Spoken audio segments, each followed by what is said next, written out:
မကြာခဏလက်ချောင်းလေးတွေထုံကျင်တယ်လက်တွေထုံကျင်တတ်တယ်ဆိုတဲ့သူတွေအတွက်အိမ်မှာအလွယ်တကူလုပ်လို့ရတဲ့လေ့ကျင့်ခန်း2ခုနဲ့မိတ်ဆက်ပေးချင်ပါတယ်ရှင်။နံပါတ်1နီလန်လေးကကျတော့လက်ချောင်းအလုံးကိုကွေးလိုက်စမ်းထုတ်လိုက်လုပ်ပြရမှာဖြစ်ပါတယ်ရှင်။ကွေးမယ်စမ်းထုတ်မယ်ကွေးမယ်စမ်းထုတ်မယ်ပေါ့နော်လက်နှစ်ဖက်နဲ့လုပ်ပြရမှာဖြစ်ပါတယ်။ကွေးမယ်စမ်းထုတ်မယ်ကွေးမယ်စမ်းထုတ်မယ်ကွေးမယ်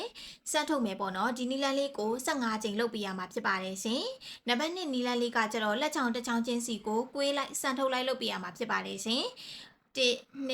2 3 4 5ကွေးချလိုက်မယ်လက်တန်းကနေပြန်ပြီးတော့မှဖြတ်မယ်ပေါ့နော်1 2 3 4 5ဒါကိုလည်းလက်နှစ်ဖက်နဲ့လုပ်ပြရမှာဖြစ်ပါတယ်ရှင်1 2 3 4 5ပြီးရင်ကွေးချလိုက်မယ်1 2 3 4 5 1 2 3 4 5ကွေးမယ်1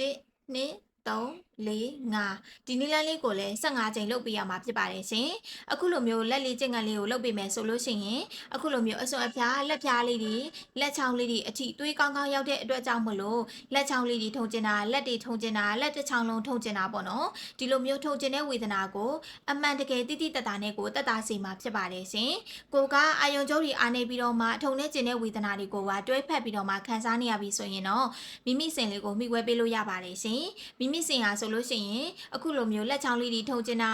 လက်တစ်ဖက်လုံးထုံကျင်တာခြေထောက်တစ်ချောင်းလုံးထုံကျင်တာဒီလိုမျိုးထုံနေကျင်တဲ့ဝေဒနာကိုအမှန်တကယ်တက်တာစေတယ်ညာဘက်တွေမှာဆိုလို့ရှိရင်လည်းကောင်းကောင်းအိပ်ပျော်တယ်စီးဝမ်းသွေးလေလည်းမှန်ကန်စေသလိုသွေးလေလည်းပတ်မှုစနစ်ကိုလည်းမှန်ကန်စေတာဖြစ်တဲ့အတွက်ကြောင့်မလို့ထုံနေကျင်တဲ့ဝေဒနာတွေအတွက်အရန်ကိုမှအဆင်ပြေပါတယ်ရှင်တလားစာပါတပူကို13000ဒလီရောက်တဲ့မျိုးတော်တော်များများကိုအင်ရောက်ငွေချေစနစ်နဲ့ပို့ပေးနေပါတယ်ရှင်